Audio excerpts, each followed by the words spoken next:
Hey everybody. So for this video, really quick recap of what we've talked about, and then we're going to talk a little bit about how the sympathetic and parasympathetic nervous systems are actually activated.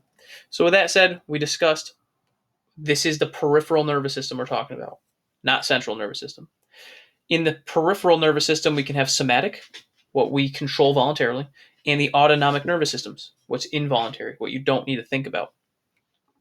We then talked about how in the autonomic nervous system, what you're not thinking about, we have two further ways we could break down the pathways: sympathetic nervous system, parasympathetic nervous system.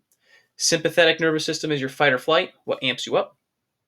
Your parasympathetic nervous system is your rest and digest, what calms you down. Right?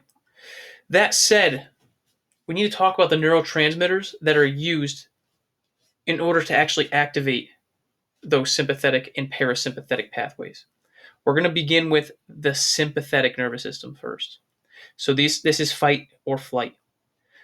The preganglionic neurons that activate fight or flight are always going to be acetylcholine. And the postganglionic neurons, where we're trying to get to tell your body that it is fight or flight, are going to be norepinephrine. Okay? So it is not acetylcholine again. It's going to be norepinephrine. If you think about it, epinephrine, right? It's going to help amp you up, right? So with that said, the sympathetic nervous system is going to use that norepinephrine in most of the organs. Most of the time, that's what it's going to be using. That said, I want you to remember that preganglionic is acetylcholine, postganglionic is going to be norepinephrine. With that said, this is where things get annoying, and I'm not going to ask you to memorize anything like this in particular on your assessment, but just keep this in mind. There are always exceptions to the rule, and there are two right here. So just keep in mind there are exceptions, but usually it's going to be acetylcholine pre and then norepinephrine post. That said, if we look at the pre or parasympathetic nervous system, parasympathetic nervous system in this case is going to be acetylcholine in the preganglionic neuron and then acetylcholine again in the postganglionic neuron. And of course, there's always going to be exceptions to this too. There's always exceptions everywhere, right? So welcome to the world. There's always some sort of exception. Now, with that said, here's the way I want to look at it. Just imagine you have a door, right?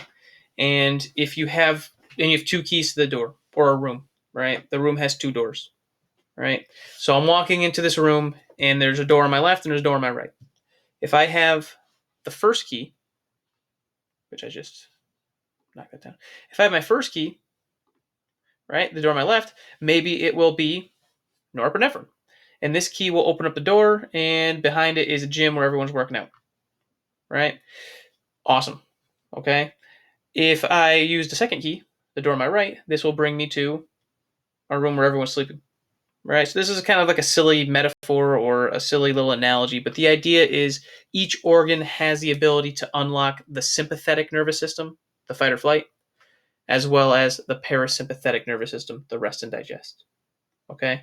So with that said, just keep in mind the preganglionic neurons versus the postganglionic neurons in each, and the fact that it's not a perfect world, and in some cases, it's going to be a little bit different. If you have any specific questions on this, please let me know.